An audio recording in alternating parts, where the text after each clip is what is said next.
TJ, how we feeling, bro? You're the newest owner, most recent owner of Ratty. How you feeling about it? Ratty what? Ratty daddy. I'm gonna make him swole, bro. Yeah, put him to work, Ratty's dude. gonna get to the gym with TJ. Bro, No, you should bring him to the gym. and he automatically jumped on the bike and started going like he already knows. I haven't seen Yeah. him move that much. He saw TJ and he just started moving. He knew. He was intimidated. TJ's so strong Yeah. that he's like, I gotta get on the wheel. I gotta get some muscles. in So my now thigh. Hollis is the only one who hasn't had Ratty. That's Oh, good to exciting. No. Hey, give it to me while I'm gone. Oh yeah, Hollis is leaving the country. Give it to him the day he leaves, so he has to take it with He has to take it. I don't. If I take it to India, it ain't coming back. No, Ratty would love a vacation. Ratty would love a vacation. Ratty will work hard at the work site. Welcome to This is Kingdom. This is Grace. This is Talon. This is TJ, aka Ratty Daddy. This is Hollis, and this week, everyone, we are studying the talk "Arise!" Exclamation point. He calleth thee by Elder Massimo de Feo. That was, I think, the first time I've heard someone read the punctuation. Usually in the it's sentence silent, out. but this time, I kind of we like needed how you this to know. exclamation point. It's like rise. It's like emphatic, you know. Thank you, Hollis, for reading that for us.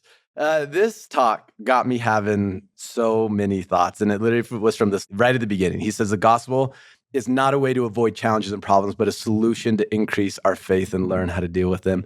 And I think it hit me so hard because for a while, I thought that the product of living the gospel would be an easy life. And I think for a while, I was really disappointed with the gospel because I was like, I don't feel like this is actually making my life easier. And it was this misconception that I had. I feel like as long as we have that, we're going to be a little bit disappointed, you know? I think it's really important to realize whether you live the gospel or whether you don't live the gospel, your life is going to be hard. That actually is not going to change. Like life is hard, period. That's With- mortality. Yeah, that's more tight. That's part of the experience. TJ, what are you going to say about I'm it? just so glad you said that because it makes me like just kind of grinds my gears a little bit, and it's no one's fault, okay? But just when we say things like, "Oh yeah," like in like people in the church or people that have the gospel are happy, and everyone like in the world that doesn't have the gospel is unhappy.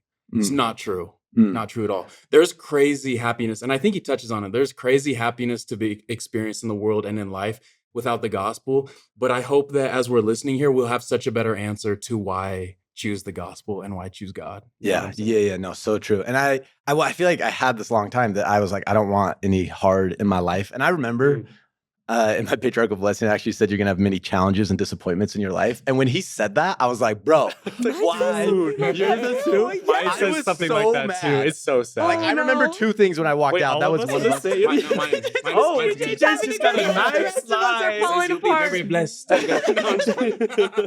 But it kind of. But I was so disappointed with it. But I feel like the more that I've learned and the more that I've grown, I've realized I actually don't want an easy life. And I was reading this book and it was talking about they created this biosphere, and the goal was to create a biosphere that could sustain life, so they could send someone out into space in this biosphere and like life would be sustaining, right? And so they had trees and plants and everything. But what they realized is after the trees got to a certain height, all the trees started falling down. And the reason why is because in this biosphere they created, there was no wind. There was nothing to strengthen the trees. And it was so interesting to me when they took out the wind, the trees weren't strong. The trees were weak and they fell. And I think it's the exact same with hard in our life. If we were to take hard out of our lives completely, we would be weak. We would not become anything. We would not gain strength. And the more that I think about that, the more I'm like, I want hard. I want hard in my life because that actually is the substance of life. That is what is going to turn me into the person that God knows that I can become. I love that so much, Tal. I feel like the trials, problems, and challenges we have in our life can really give us a glimpse of who we can become. What was really interesting, I learned this a couple months ago. I just kind of realized it was when you look at the scriptures and look at everyone in the New Testament, the Book of Mormon, the Old Testament, every great man and woman had a trial attached to their name.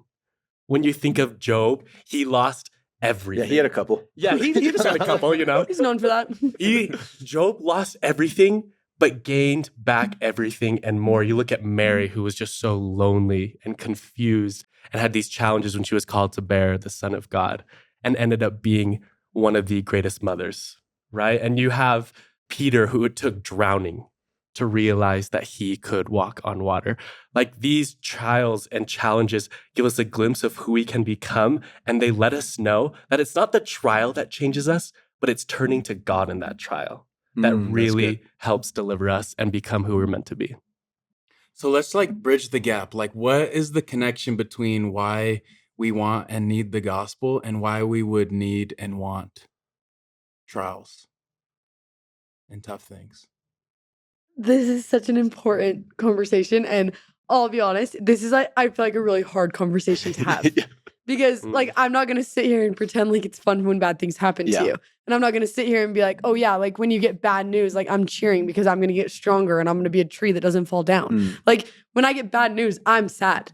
I'm disappointed. Like that's just true about my life. And a couple weeks ago, my dad got diagnosed with cancer. And I met a really good friend this past year whose dad passed away of cancer pretty recently, like within the last year as well. And I remember getting the news and it broke me, like truly broke me. And the first night that I found out about my dad's cancer, I wept for hours. And then the next day, I still cried some more. And then the next day, I truly did cry more. And what happened is I was talking to that friend who lost her dad because of cancer. And she told me, she like sat down with me, we were having a conversation, and she said, I only know the power of prayer because of losing my dad. I did not understand the miracles and the growth and the power that comes from prayer. Wait, I don't even remember how I was just saying that sentence, but she like never understood the power of prayer until her dad's diagnosis and then passing.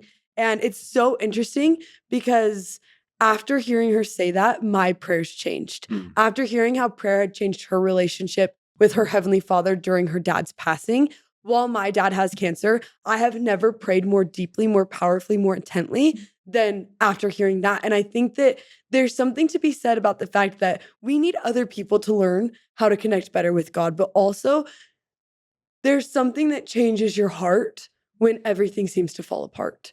And usually when your heart breaks, the best person at healing a broken heart is God himself. Mm. He's an expert at that. And finding different ways to connect with him, I just think is so vitally important. That was kind of scatterbrained, everyone. So sorry. Oh my Well, it's because there's so many things to talk about with this. Yeah. Mm. What you thinking, There's TJ? just so much to unpack with that. And that's not even the whole trial with your friend. That's like one little part. So her prayers changed. So that changed her relationship with God. And then her example and then her vulnerability and opening up to you, which that's an outcome too in trials, is being Mhm. able to have that opportunity to be vulnerable and open up. And then that allowed you to change your prayers and to open up to God and to change that relationship with God. Well, and the honest truth is that I have always struggled with prayer and I've never had better prayers than now. And I attribute that a lot to what she said about me, about how important prayer was when she lost her dad. And hearing her say that made me want to change my prayers because I knew I needed strength that was stronger than my own. And prayer was my chance to receive that. It's so interesting too, because what you're saying is like it's hard to look at somebody who's in a hard time, and I'm sure there's people listening to this in a hard time, and celebrating in the moment is so hard. But this is what I would say about every one of my hard moments. I would not ever want to relive one of those. I would never want to go be back in one of those. You know what I mean? But I don't think I would take them out of my story, because it really was those times that I was shaped and I was developed, and I developed a relationship with God like I never had before. And it's so interesting because when you're in it, all you want is to get rid of it.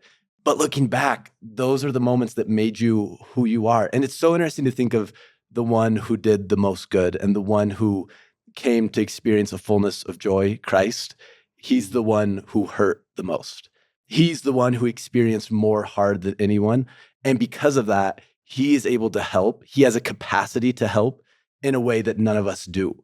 And it's almost like when we experience pain, when we experience hard, in a way, we become more like him and our capacity to help increases. I love that so much. That perfectly like segues into this quote from Elder Neil A. Maxwell. He actually had cancer as well. And while he was going through cancer, he had this quote and actually gave this general conference talk with this quote. And it is beautiful. And I'd love to read it for you guys because it's so good.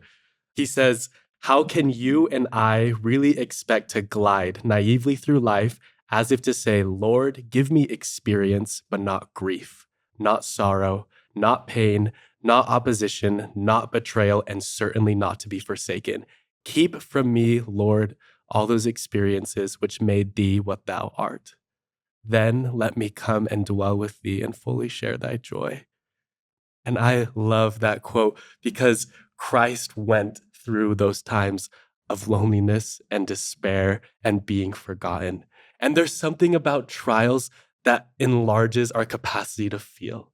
It enlarges our capacity to really let Christ in. I feel like it just makes more room for him so we can understand what it feels like so we can better help other people down the road. One of my brothers really was studying hope one time, and he has a very wordy mind. He's a very creative thinker, and he thinks really beautifully with words. And so he just wrote HOPE. He just spelled out hope and he just put it on his desk so that every time he walked past, he could see it and think about it and kind of process what that word meant to him. And so he would just go through and he was just walking one day and he just saw it and he was trying to figure out what hope really was. What was hope to him? And he walked past, and when he walked past, he just looked at it and he saw it written vertically, HOPE. And when he looked down, he just read it as has one person ever. And he stopped for a second and he was like, when I need hope the most is when I feel the most alone. And maybe something that could give me hope is pausing and thinking, has one person ever?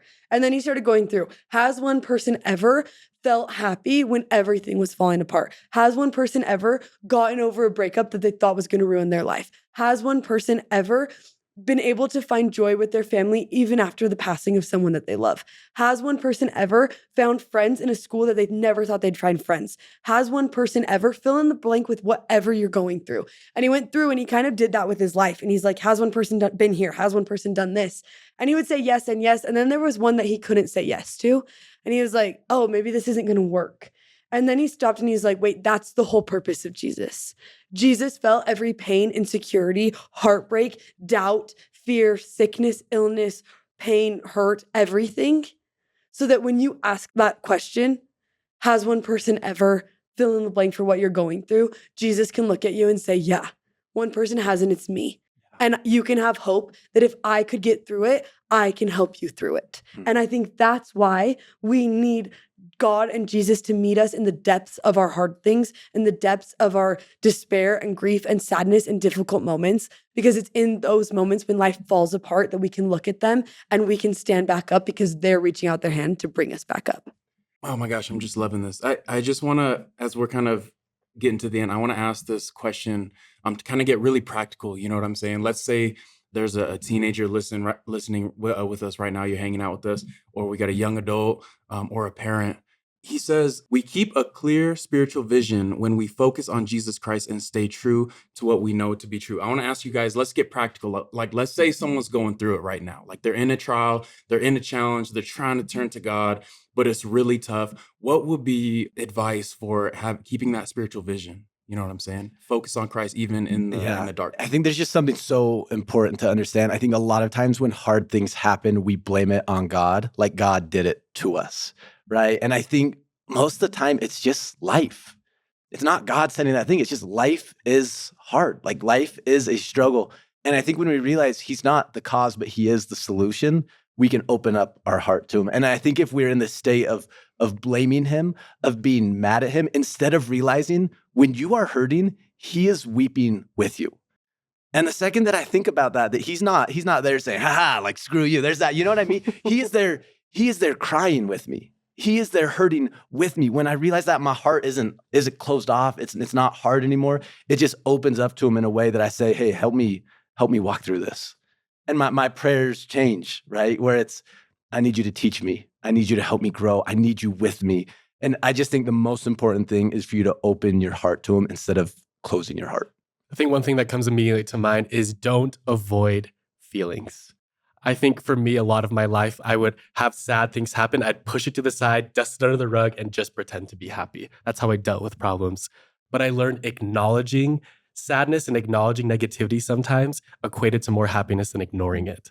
God just doesn't work with happy people. He works with sad people. And that's usually most of the time. So take time to be sad because I think God can teach us things while we're in pain and while we're sad more than he can while we're happy. Mm-hmm.